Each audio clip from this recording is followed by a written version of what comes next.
Welcome everyone. I hope you guys are doing well. So as discussed in the previous video, we had a look at the p-n junction formation.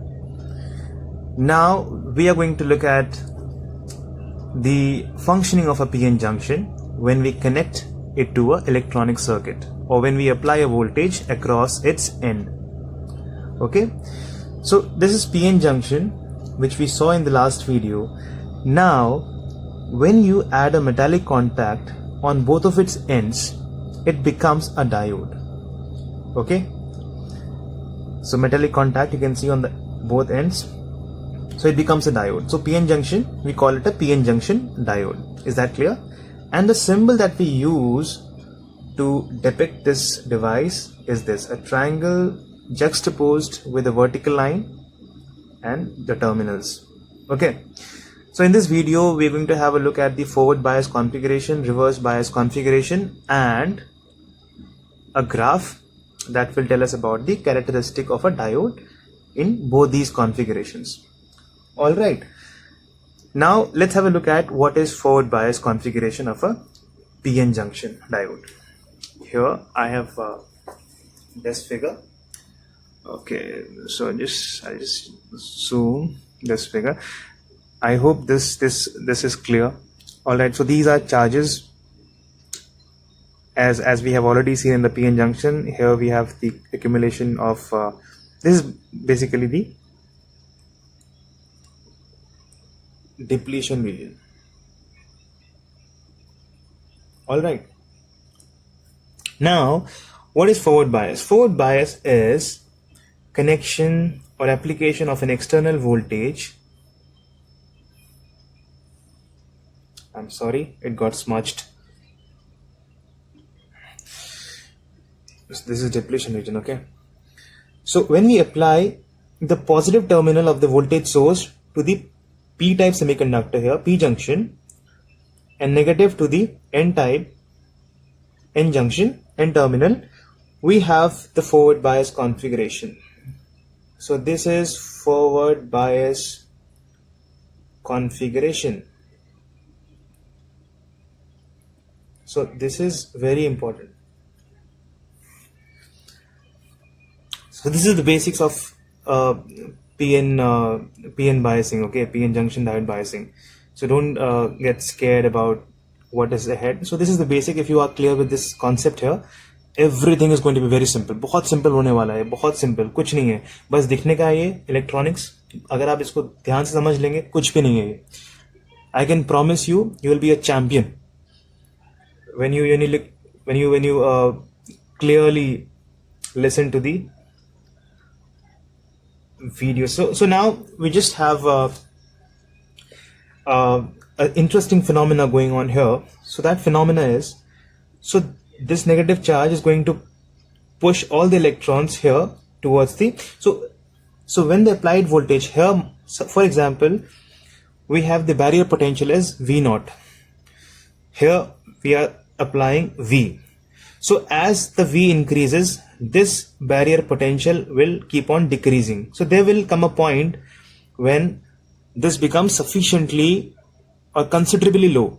Okay, so when it is considerably low, when the thickness, just hold on. So when this thickness becomes this much or it lessens, we will have sufficient amount of charges present here, that is electron, which can cross over the depletion region and reach the p side. Similarly, the positive terminal is connected to the p side, so we'll have number of holes here. So the holes are forced to jump towards the n side. So we will have significant amount of holes or the minority carriers present here. Alright, is that clear? Now what will happen? So this phenomena, this injection or diffusion of hole from this side to this side and diffusion of electrons from this side to this side, this phenomena is called nothing but minority carrier injection. Minority carrier injection. Why? minority because electrons are here in minority and holes are here in minority. So minority carrier is the hole here, and injection because we are injecting because of the aid of an external source, we are injecting this thing towards this end and this minority carrier from this end to this end. Now we will have sufficiently large density of electrons near the junction. Okay, so as the voltage is increased, now here the electron density is very less on this edge of the P junction. Here we'll have sufficiently large concentration of electrons. Here we'll have sufficiently large concentration of holes. So due to concentration gradient, again the electrons will start moving. All right, so they'll start moving towards this edge. Similarly, holes will start moving towards this edge. Is that clear? So when this phenomena happens, we are having two types of current. All right, we are having two types of current. So one is because of the hole diffusion. Okay, first is the hole diffusion, as we have seen. Another is the conventional electron diffusion.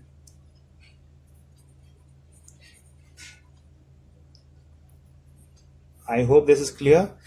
So the total current in the forward bias configuration is hole diffusion plus electron diffusion. Remember this thing. So the total current is hole diffusion plus electron diffusion. Total current. Alright. So generally the order of the current is in milliamperes. So you'll frequently encounter numericals where you'll have the order of current written as milliampere. So you'll always find this figure because generally the forward bias configuration deals with the current of order milliampere. Now we're going to have a look at I hope this is clear, right? This is forward bias configuration. Now we're going to have a look at the reverse bias configuration. So in the reverse bias configuration, we have the source of voltage connected exactly opposite what it was in the forward bias, that is positive connected to the N type and negative connected to the P type. So this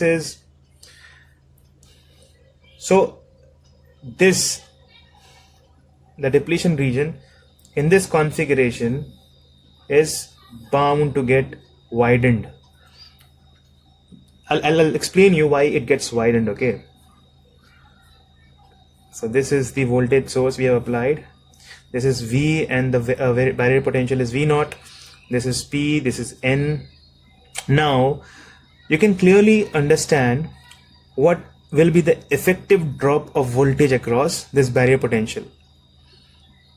So this is minus, minus, minus, minus, minus, minus, plus, plus, plus, plus, plus. This is depletion region. I hope you are aware of it. Just reiterating this thing so that it becomes imprinted in your mind. है ना? याद रहना चाहिए बस ये याद रहेगा तो कोई दिक्कत नहीं होगी आगे. ये बेसिक है इलेक्ट्रॉनिक्स का. आगे जाके आप इलेक्ट्रॉनिक्स इंजीनियरिंग करेंगे. So this is the crux of engineering. This is the only thing that you have to remember in mind. Electronics, digital electronics का ये limb है. This is one of the limb of digital electronics. So remember this. Now, so let us have a look at the width now. Width is going to be increased. Now why? So the effective barrier height under the reverse bias is going to be V naught plus V. Any problem?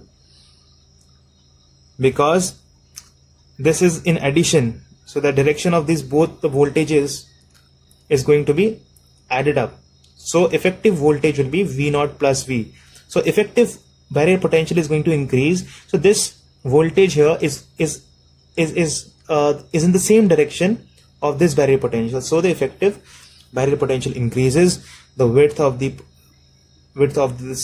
depletion region increases. Okay, if it was this much, like if it is this much earlier, now it is increased to significant increase is there. Now what is happening now? This is very important. So this positive potential, so here we have sufficient amount of electrons, right? Sufficient amount of electrons we have. Here we have sufficient amount of holes, right? अब आप लोग ध्यान से इस figure को देखिए depletion region में. तो डिप्लीशन रीजन में इलेक्ट्रिक फील्ड एस्टैब्लिश्ड है, ठीक है. अब मान लीजिए जो इलेक्ट्रॉन्स होंगे इस साइड में, ये इलेक्ट्रॉन्स जो हैं यहाँ पर, अगर वो जंक्शन के पास आते हैं और जो होल्स होंगे यहाँ पर वो जंक्शन के पास ही हैं, रैंडमली अगर कहीं से घूम फिर के अगर यहाँ आ जाते हैं तो होगा क्या, इलेक्ट्रॉन्स जो होंगे यहाँ पर, electrons will be pulled. Electric field देखिए आप किस साइड है, इस साइड है. इलेक्ट्रिक फील्ड प्लस से माइनस की तरफ होता है, ठीक है, on the left hand side इस तरफ जा रहा है इलेक्ट्रिक फील्ड. सो इलेक्ट्रॉन जो रैंडमली घूम फिर के यहाँ पर जंक्शन के पास ऐसे घूमते हुए चले आ जाएंगे, उनको इलेक्ट्रिक फील्ड कहाँ खींच देगा, इस तरफ खींच देगा, क्योंकि इलेक्ट्रिक फील्ड के डायरेक्शन के ऑपोजिट इलेक्ट्रॉन का मूवमेंट होता है. तो इलेक्ट्रॉन को यहां ले आएगा वो. समझ आ रहा है? सो इलेक्ट्रॉन यहां पर माइनॉरिटी कैरियर है, तो इलेक्ट्रॉन माइनॉरिटी से लेके अपनी मेजॉरिटी में चले जाएगा. एंड सिमिलरली होल्स यहां से इलेक्ट्रिक फील्ड के डायरेक्शन में जाएगा इस तरफ. समझ आ रहा है? So this movement basically causes a drift. ये एक ड्रिफ्ट करंट प्रोड्यूस करेगा जिसकी वैल्यू बहुत कम होती है, ठीक है. That is in the order of micro ampere. Remember this जो हमने ऊपर किया था अभी फॉरवर्ड बायस में, जो ऑर्डर रहता है that is milli ampere. Diffusion के कारण यहाँ पर डिफ्यूजन बहुत कम होता है. डिफ्यूजन इनफैक्ट होता ही नहीं है, अगर हम मान सकते हैं. डिफ्यूजन डजंट हैपन इन, होता है इनिशियली होता है, but diffusion current is negligible in the reverse bias configuration. So यहाँ पर रिवर्स सैचुरेशन करंट, जो ये करंट होता है उसको हम लोग बोलते हैं reverse saturation current. This current reverse saturation current. Okay, this is called reverse saturation current. तो रिवर्स बायसिंग में हमारे पास जो करंट रहता है दैट इज वेरी लेस. अब हम लोग बात करते हैं कि हम बात करेंगे, इसको आउट करता हूं. देखिए अब हो क्या रहा है, जो हमने वोल्टेज कनेक्ट किया था, एक बार हम दोबारा से पिक्चर बना लेते हैं इसकी.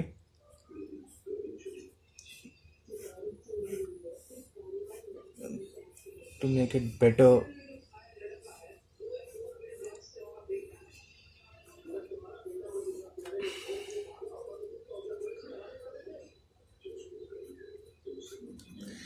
ठीक है.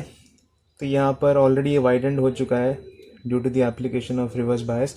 अब जो रिवर्स करंट है वो बढ़ता रहता है, ठीक है, बढ़ता रहता है. कब तक बढ़ता रहेगा, जो इसमें रिवर्स करंट आया है ना यहाँ पर, so reverse current due to the presence of electric field, जो यहाँ से इलेक्ट्रॉन यहाँ ड्रिफ्ट कर गए, होल्स यहाँ आ गए. So this has resulted into the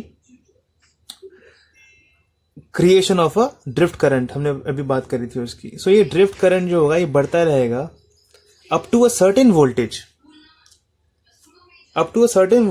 that voltage is known as, बताओ जरा, आपने पढ़ा होगा चैप्टर, चलो मैं बताता हूं. That voltage is known as break down voltage. ठीक है, ब्रेक डाउन वोल्टेज. और एक इंपॉर्टेंट चीज याद रखना है इसमें, आपको ये बहुत कम लोग बताएंगे कि जो रिवर्स बायस में जो कॉन्फ़िगरेशन आप कर रहे हैं इसमें एक्सटर्नल वोल्टेज का ज़्यादा इम्प्लीकेशन नहीं है. So external voltage is not responsible for the amount of current. मतलब बहुत नेग्लिजिबली डिपेंडेंट है. जो यहाँ पर वोल्टेज दे रहे हैं उससे आप करंट यहाँ पर करंट का कोई इसमें रिलेशन नहीं है, मतलब अगर आप बढ़ाएंगे उसको तो करंट नहीं बढ़ेगा ज़्यादा, ठीक है, कोई रिलेशन नहीं है, इनफैक्ट हल्का सा रिलेशन हो सकता है बट दैट इज नेग्लिजिबल। तो करंट यहाँ पर जो है किस पे डिपेंडेंट है, यहाँ जो करंट फ्लो कर रहा है जो कि माइक्रो एम्पियर ऑर्डर का है, जिसको हम रिवर्स सैचुरेशन करंट भी बोलते हैं, ठीक है, वो किस पे डिपेंड कर रहा है, वो डिपेंड करता है माइनॉरिटी कैरियर पे, जो यहाँ पर इलेक्ट्रॉन्स थे और जो यहाँ पर होल्स थे। अगर ये होल्स की मात्रा यहाँ ज़्यादा है और या तो यहाँ पर इलेक्ट्रॉन की मात्रा अगर यहाँ ज़्यादा है, सो उसी हिसाब से जितनी डेंसिटी होगी current will be significantly higher. Alright, I hope this is clear now. So अब हम लोग बात करने वाले हैं एक इम्पॉर्टेंट चीज़ जो हमने मिस कर दी है, वो है क्या बोलते हैं, एक ग्राफ कर लेते हैं, ठीक है, एक ग्राफ कर लेते हैं, दैट विल एक्सप्लेन अस। एक ग्राफ कर लेते हैं। सो ये फॉरवर्ड बायस का ग्राफ है, ये रिवर्स बायस का ग्राफ है, ठीक है। अब इसमें क्या है, पहले हम रिवर्स बायस करते हैं, हमने पहले भी रिवर्स बायस किया रिसेंटली। सो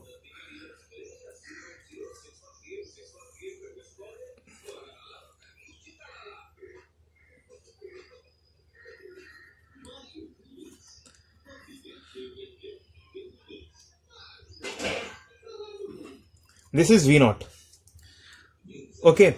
सो ये रिवर्स बायस कॉन्फ़िगरेशन में जो ये बैरियर पोटेंशियल है उसका ही डिपिक्शन है, ठीक है। अब V नॉट इनिशियली था जब हमने सेकेंड केस में, सेकेंड केस जो है ये रहा, सेकेंड केस में क्या हुआ, सेकेंड केस में barrier potential has been increased, this is V।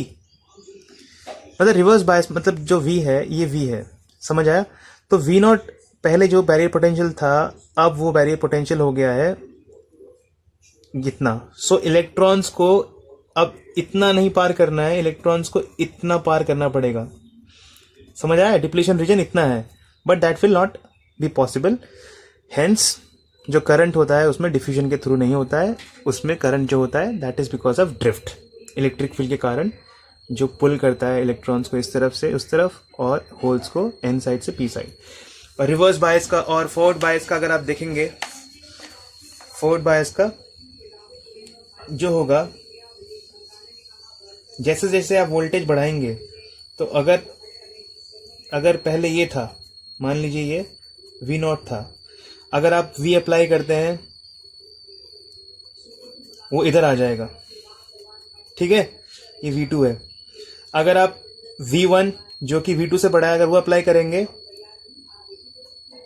वो केस सॉरी V3 थर्ड है, ठीक है।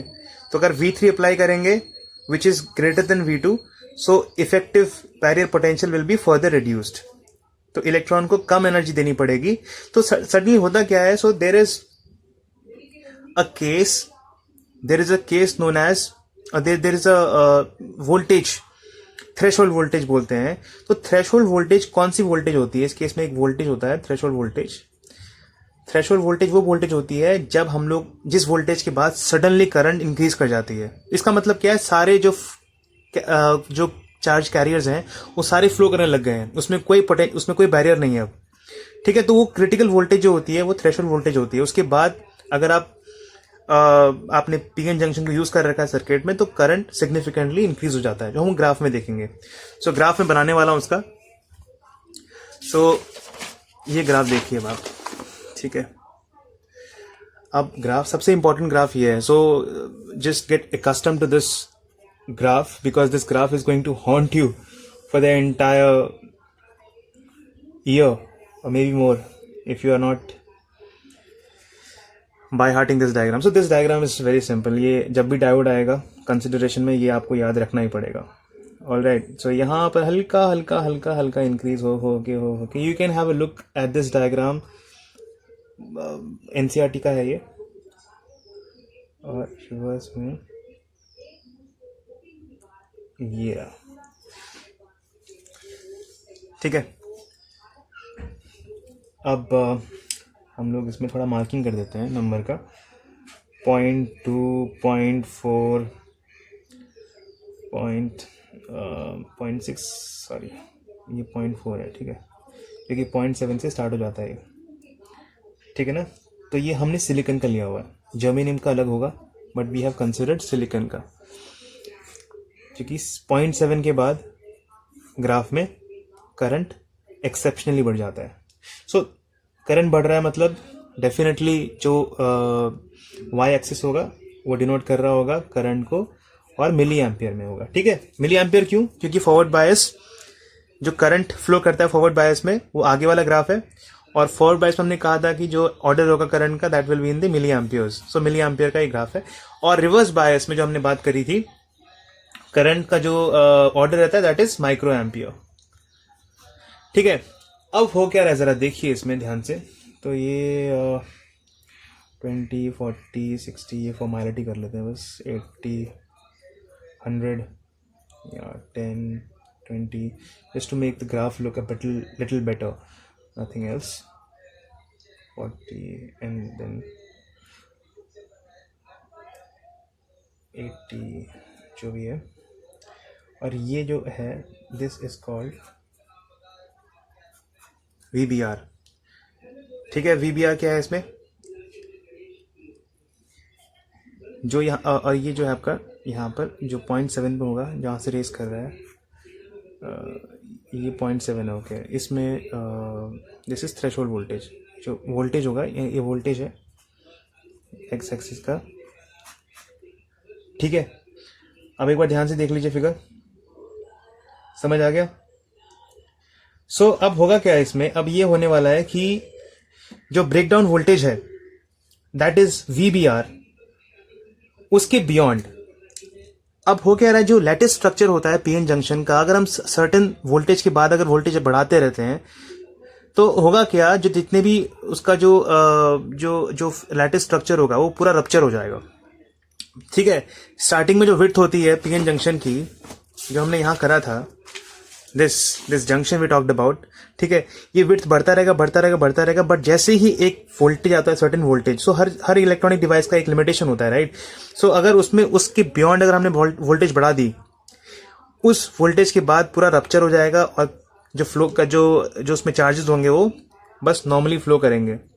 अब जैसे डैम अगर आपने लिया हुआ है, dam is used for the used to stop a river, right. River को हम लोग रोकते हैं, रिवर के फ्लो को रोकते हैं, क्यों? ताकि हम लोग कंट्रोल्ड वे में वहां से पानी निकाल के हम लोग टर्बाइन में चैनलाइज करके और इलेक्ट्रिसिटी जनरेट करेंगे। अगर पानी का फ्लो बढ़ जाता है, सो पानी का फ्लो यहां पर क्या है, पानी का फ्लो यहां पर वोल्टेज का बढ़ना है, ठीक है। पानी का अगर फ्लो बढ़ाएंगे, मान लीजिए कभी बाढ़ आ जाती है या फिर ज्यादा पानी छोड़ देते हैं कहीं से, तो जस्ट इमेजिन मानसून हो जाता है, so the flow of river बहुत 1000 क्यूसेक्स मतलब लैक्स ऑफ क्यूसेक्स बढ़ जाता है पानी का flow, so it can create a damage to the dam, so damage होगा डैम में और डैम नहीं रहेगा, सो वही चीज है, और पानी एकदम फ्लो करेगा without any resistance. So similarly यहाँ पर वोल्टेज जब बढ़ जाएगा तो जितने भी कैरियर्स आ रहे हैं आपके, जिसको हम पानी की तरह मान सकते हैं, वो सब कुछ फ्लो करके तोड़ता हुआ चले जाएगा, एंड देन सर्किट में पूरा वो फ्लो करेगा। सो वो जो वोल्टेज है जिसके बाद रप्चर होगा दैट इज ब्रेकडाउन वोल्टेज, ठीक है। तो रिवर्स बायस में वोल्टेज बढ़ाने के बाद एक पॉइंट वोल्टेज जो आता है उसके बाद जो करंट बढ़ने लग जाता है दैट इज BR। तो ये हमने कैरेक्टरिस्टिक ग्राफ उसका बना दिया है। तो वोल्टेज जैसे बढ़ रहा है, कोई इशू नहीं आ रहा है। जैसे ब्रेकडाउन पहुंचा सडनली करंट इतना बढ़ेगा, सर्किट में पूरा करंट फ्लो कर जाएगा, ठीक है।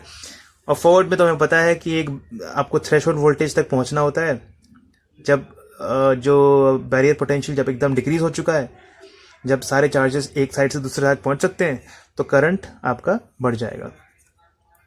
समझ आ गया आपको? सो जर्मेनियम के लिए जो थ्रेशोल्ड वोल्टेज रहता है दैट इज 0.2 वोल्ट, ठीक है। सिलिकॉन के लिए 0.7 वोल्ट, मतलब 7.7 वोल्ट देंगे हम लोग, तो हम लोग इजीली उसको मान सकते हैं कि उसमें करंट पूरा फ्लो कर रहा है, ठीक है। सो this is all about reverse bias, forward bias and the configuration of the graph configuration of both of these biasing. और आई होप आपको समझ आ गई ये बात। अगले हम लोग उसमें डायोड के एप्लीकेशन करेंगे। बहुत सारे एप्लीकेशन होते हैं डायोड को हम रेक्टिफायर की तरह यूज़ कर सकते हैं, एंड जीनो डायोड यूज़ कर सकते हैं, कहाँ कहाँ यूज़ होता है उसका। सो लास्ट में एक डायनेमिक रेसिस्टेंस, एक बात बताते थे आपको। एक डायनेमिक रेसिस्टेंस एक